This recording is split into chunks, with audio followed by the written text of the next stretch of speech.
Người nổi tiếng TV 24 giờ là kênh cung cấp thông tin về các nghệ sĩ, ca sĩ, diễn viên nổi tiếng của Việt Nam và thế giới. Hãy đăng ký kênh của chúng tôi để cập nhật tin tức nhanh nhất trong 24 giờ. Triệu Lệ Dĩnh đập đầu vào lan can, để lại một vết đỏ rõ ràng trên trán. Người hâm mộ, chỉ cần nhìn thôi cũng thấy đau rồi. Để diễn tả nỗi đau nhớ mẹ. Triệu Lệ Dĩnh đã đập đầu vào lan can sắt cho đến khi trán cô đỏ bừng, sau khi quay phim vẫn còn thấy rõ những vết đỏ. Từ một người mới đến một ngôi sao hàng đầu, cô chưa bao giờ dựa vào may mắn. Mỗi vết sẹo của cô ấy đều là sự truyền tải chân thành nhất cho vai diễn. Sự chuyên nghiệp về tự hủy hoại này khiến khán giả cảm thấy đau lòng và khâm phục cô. Mới đây, những cảnh quay hậu trường của bộ phim Hoa Nắng đã được tiết lộ. Một đoạn clip biểu diễn của Triệu Lệ Dĩnh đã khiến khán giả phải sốc. Trong phim, để diễn tả chính xác trạng thái đau đớn tột cùng của Cao Nguyệt Tường khi nhớ con gái, Triệu Lệ Dĩnh không ngần ngại đập đầu vào lan can sắt nhiều lần. Cảnh này có sức cho khán giả cảm giác thay thế mạnh mẽ. Cảnh quay hậu trường cho thấy sau khi quay cảnh này, vết đỏ trên trán của Triệu Lệ Dĩnh hiện rõ. Như chúng ta đều biết, những cơn bộc phát cảm xúc của diễn viên trong các cảnh quay tiêu tốn rất nhiều năng lượng tinh thần và thể chất của họ. Lần này, Triệu Lệ Dĩnh dường như không chỉ cạn kiệt về mặt tinh thần và cảm xúc mà trên cơ thể còn xuất hiện những vết đỏ rõ rệt do va chạm. Lần này Triệu Lệ Dĩnh thật sự liều mạng rồi. Cô đã cống hiến hết mình trong bộ phim mới Sunny Phơ. Để vào vai một bà mẹ bình dân, cô đã không trang điểm, hát bằng tiếng địa phương và thậm chí còn mặc trang phục hở bụng để bán rượu trên sân khấu. Bạn có thể cảm nhận được sự tàn nhẫn của cô ấy chỉ bằng cách xem đoạn giới thiệu. Cô ấy giết cá trong khi cơ thể có mùi cá, bị lột đồ và làm nhục trước công chúng, và đánh kẻ hiếp dâm đều toát lên tinh thần "Vậy tôi sẽ dốc hết sức". Phùng Tiểu Cương không thể chịu đựng được nữa, thẳng thắn nói rằng những gì cô đang diễn không phải là vai diễn mà là bản năng sinh tồn. Đây không phải là diễn xuất. Đây rõ ràng là đang mạo hiểm mạng sống của mình. Để có được vai diễn này, Triệu Lệ Dĩnh đã phải chi rất nhiều tiền. Cô không chỉ tăng 10 pound mà còn phải bò trong bùn, học ngôn ngữ ký hiệu và không sử dụng diễn viên đóng thế cho các cảnh hành động. Điều này đã gây ra tổn thương vĩnh viễn cho cuộc sống thắt lưng của cô. Bộ phim không chỉ lột tả nỗi đau cá nhân mà còn khơi dậy những vết sẹo của xã hội. Những điểm đau về mặt xã hội như sự phân biệt đối xử trong tuyển dụng đối với các tù nhân được thả. Những khó khăn trong sinh tồn của các bà mẹ đơn thân và sự hỗ trợ lẫn nhau giữa những người phụ nữ cơ sở đều bị phơi bày.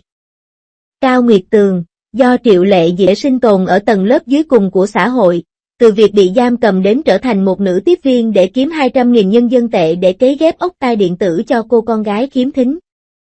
Một điểm nhấn khác trong phim là mối quan hệ giữa Triệu Lệ Dĩnh và bạn tù của cô là Hắc Mỹ, do Lam Tây Á thủ vai. Từ việc đấu đá lẫn nhau lúc đầu cho đến sát cánh chiến đấu chống lại tên trùm vô đạo đức sau này, hai người phụ nữ đã bảo vệ phẩm giá của mình bằng chai rượu và dao. Diễn giải ý nghĩa của lòng tốt và sự khoan dung. Bộ phim này từ chối đóng vai nạn nhân, thay vào đó, thổi bùng niềm đam mê của khán giả bằng những cảnh phản công dữ dội. Con đường phản công của Triệu Lệ Dĩnh có thể được coi là kịch bản nữ chính chân thực nhất trong làng giải trí trong nước. Không có sự hỗ trợ về vốn liếng. Ông phải dựa vào tinh thần tuyệt vọng của mình để vượt qua vòng vây.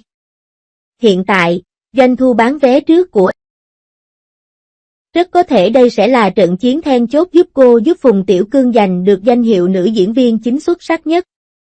Trận chiến Tết Thanh Minh sắp bắt đầu, 16 bộ phim mới đã sẵn sàng. Nhưng Hoa Hướng Dương được mong đợi nhất đột nhiên biến mất, cửa sổ bán vé trước không mở, đoàn làm phim im lặng, ngay cả đạo diễn lắm lời Phùng Tiểu Cương cũng im lặng. Bộ phim này trước đó được dự đoán sẽ bán được 290 triệu nhân dân tệ. Đây là lần đầu tiên Triệu Lệ Dĩnh vào vai một nhân vật cấp thấp được thả khỏi tù. Phùng Tiểu Cương quay trở lại để đóng một bộ phim có chủ đề hiện thực. Đây là sự kết hợp hoàn hảo dù bạn nhìn nhận theo cách nào. Kết quả là Ngay cả ổ cứng phim cũng đã được gửi đến rạp chiếu phim và độ dài đã được ấn định là 124 phút, nhưng vẫn không có tiến triển gì trong việc bán trước.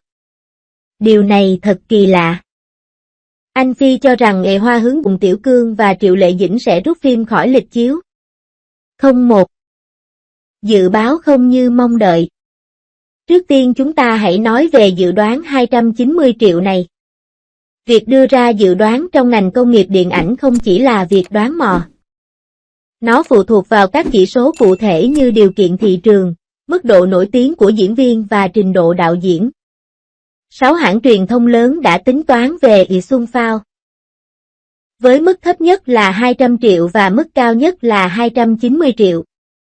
Nghe có vẻ ổn, nhưng xét cho cùng, một bộ phim có thể kiếm được hơn 100 triệu đô la đã được coi là thành công trong thời buổi ngày nay. Nhưng với sự kết hợp của Phùng Tiểu Cương và Triệu Lệ Dĩnh, 290 triệu chẳng phải là hơi ít sao? Phùng Tiểu Cương là ai? Ông đã quay những bộ phim kinh điển như Party A and Party B và Our Without thu 1,4 tỷ nhân dân tệ. Còn bộ phim ít tên tuổi hơn lại chỉ có Vân Biết, đạt doanh thu 160 triệu nhân dân tệ. Chưa kể đến Triệu Lệ Dĩnh. Nữ hoàng phim truyền hình đã lấn sân sa màn ảnh rộng và có màn trình diễn vô cùng ấn tượng trong Điều 20. Nếu hai người này kết hợp lại thì chắc chắn sẽ đạt tới con số 500 triệu hoặc 1 tỷ đúng không? Dự báo hiện tại chỉ là 290 triệu. Điều này có nghĩa rõ ràng là bản thân công ty làm phim không có sự tự tin hay không? 02, chưa mở bán trước. Bộ phim dự kiến ra mắt vào ngày 4 tháng 4. Nhưng người hâm mộ Triệu Lệ Dĩnh bất ngờ phát hiện ra rằng đợt đặt vé trước cho bộ phim vẫn chưa bắt đầu. Đây là một vấn đề lớn. Doanh số bán trước là nhiệt kế của phim ảnh. Họ có thể đo lường được mức độ khán giả muốn xem phim. Thông thường, doanh số bán trước của các bộ phim bom tấn bắt đầu trước nửa tháng và doanh số bán trước của các bộ phim trong dịp Tết Nguyên Đán có thể vượt quá 100 triệu nhân dân tệ chỉ trong vài phút.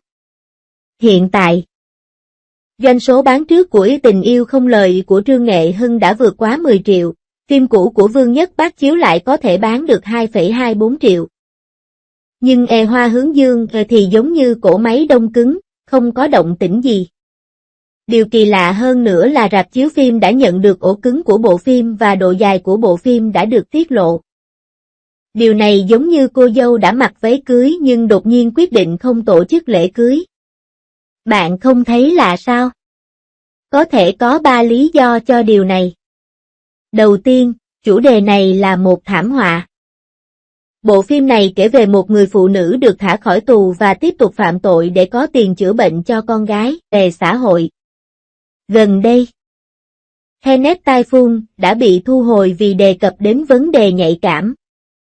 Nguyên mẫu của Hoa Hướng Dương là một trường hợp có thật, và Phùng Tiểu Cương đã quay phim rất khắc nghiệt. Nên có thể nó sẽ bị kẹt trong phần đánh giá. Tôi nghe nói họ thậm chí còn chưa có được giấy phép phát hành nên có thể họ phải tạm thời thay đổi cốt truyện hoặc quay lại. Thứ hai, bị người khác chặn lại. Ngay sau khi Tenet Typhoon bị rút khỏi lịch chiếu, Operation Phốt Hung của Lương Triều Vĩ đã ngay lập tức thay thế. Bộ phim này đã nằm trong hộp 6 năm rồi. Nó đột nhiên xuất hiện vào thời điểm này, và thời điểm xuất hiện rất chính xác, rõ ràng là nó đến đây để giành lãnh thổ. Thứ ba, nhút nhát và sợ thua cuộc. Thị trường phim ảnh hiện nay lạnh như băng. Không ai đi xem phim sau Tết Nga 2 vẫn đang thống trị màn ảnh, và doanh số bán trước của Silent Love đang tăng lên nhờ danh tiếng tốt của phim. Nhìn Triệu Lệ Dĩnh làm việc chăm chỉ như vậy, người ta không khỏi nghĩ đến câu nói, kẻ tàn nhẫn không bao giờ than phiền về thời cuộc. Trong ngành giải trí cạnh tranh khốc liệt này, nếu bạn muốn nổi bật, bạn phải làm việc chăm chỉ hơn gấp trăm lần. Triệu Lệ Dĩnh đã chứng minh bằng hành động của mình rằng chỉ cần cố gắng thì không có gì là không thể làm được. Từ khi bước chân vào ngành giải trí cho đến khi trở thành ngôi sao hàng đầu như hiện nay, Triệu Lệ Dĩnh đã từng bước tiến lên và chứng minh bản thân bằng thực lực của mình. Diễn xuất của cô trong Ngày Hoa Nắng một lần nữa chứng minh sự tận tụy và chăm chỉ của cô trong sự nghiệp diễn xuất. Điều này không phải là ngẫu nhiên, cũng không chỉ dựa vào may mắn. Chính sự chuyên nghiệp thực tế đã giúp cô có được chỗ đứng vững chắc trong ngành giải trí cạnh tranh khốc liệt và giành được tình cảm và sự. Tôi rất mong được chứng kiến màn trình diễn tuyệt vời hơn của Triệu Lệ Dĩnh trong Ngày Hoa Nắng Y khi bộ phim được phát hành.